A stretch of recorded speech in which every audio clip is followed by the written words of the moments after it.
prophecy is true, in 7 days, the sun will be eclipsed by the blood moon. That will be the beginning of the apocalypse. Let's talk about Chow Yun-fat. What was it like working with this legendary filmmaker?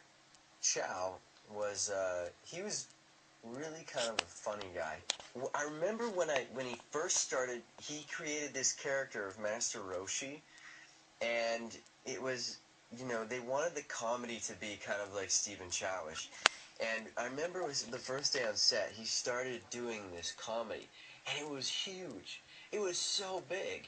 And I was like, what are you doing? Like, you're going so far. Like, and for me, I was like, man, like, I don't get it. I don't see how this is going to work. And then when I saw the movie, it was broad comedy, and it worked. And for me, that was a lesson of, like, when you overact, it can be something that really works. And it does. His comedy, he never was afraid to go too far. His ego never stopped him. And it was something that I'd never seen Chow do before. So as he was kind of learning it himself, like, I was really studying and really got to learn a lot about, you know, a dramatic action actor learning, you know, how to be funny and do this comedy. And I thought it was great. So, Justin, I want to get really serious now, talking about a very serious subject, Goku's hair. Among some of the diehard fans, it is a very serious issue. Can you tell us a little bit about it? Apparently, it even had its own story arc. Yeah, who told you that? Well, you can see it. It changes. I actually did have an arc. I was like, okay, we gotta arc everything. The clothes, the hair, the character. Goku's hair. I was such a freak because, you know, sometimes I like to prepare a character starting on, like, the inside. But Goku, for me, because he was already established as this person that we know, I immediately went to, like, the look of this guy right away. So, for me, it was like, I was such a freak, like, going, you know, we need to get this hair right. And honestly, I'll be honest, I don't even know if we got the hair right in the end, but I think it was the best for the format of film because of all the, you know, different, you know, you have to go in tight, you have to go wide.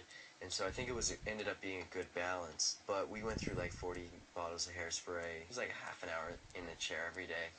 I mean, they could slam my head into a rock, and I would bounce off of it, and my hair would be perfect. Camera 12 speed. And action! Costume design in this movie is sort of a story all of its own. As a performer, does being in costume help you, or is it sometimes a distraction? Being in costume completely helps me. This story was different than, like, the regular Dragon Ball manga because he doesn't start out as the character in that wardrobe. He starts out in, like, regular street clothes. He's a regular kid. He realizes he's meant for something more and goes on the journey and eventually becomes that character. But in the end, yeah, for sure. I mean, putting on that outfit, I was like, oh, this is cool. And finding that outfit was interesting process too. I think we went through 50 different outfits to finally get it, and we got it when we kind of brought it back to, like, the classic samurai, you know, Seventh Samurai outfit. When you finally found that right outfit, did it just feel right when you put it on? Yeah, yeah. And I have to know, did you ever wear the costume outside of the movie set, walking around? I tried, man. I tried. You know, I tried. I tried to bring it down to Man's Chinese Theater and run around, you know, in front of the theater, and, you know, the Fox van rolled up and tackled me and pulled me back in. Tragic. Dragon Ball is a kind of movie that has a pretty big online fan community. Now, do you hope to hear from them after the release of the film, and what kind of things do you think they'll say? I was over at my friend's house, and he was like, have you seen this, like, this blog on, like, there's, like, a cult on Dragon Ball. They hate you, you know? And I was like, you know, I read a few of the comments, and I was like, okay. Chewed off all my nails, and then I was like, okay, you know what? I can't not let this get to me. I don't know. I enjoyed the movie, but there's, you know, it's hard when you've grown up with this cartoon, this idea of who these guys are, and then they're adapting it into another form.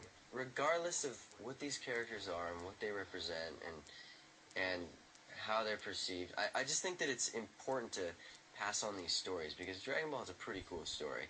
There's lots of, classic myth in there and great messages, and it's important to, constantly be renewing them and bringing them into other formats, and that's what we're doing here with this. This first movie is more of an introduction to the characters and kind of setting up the whole world.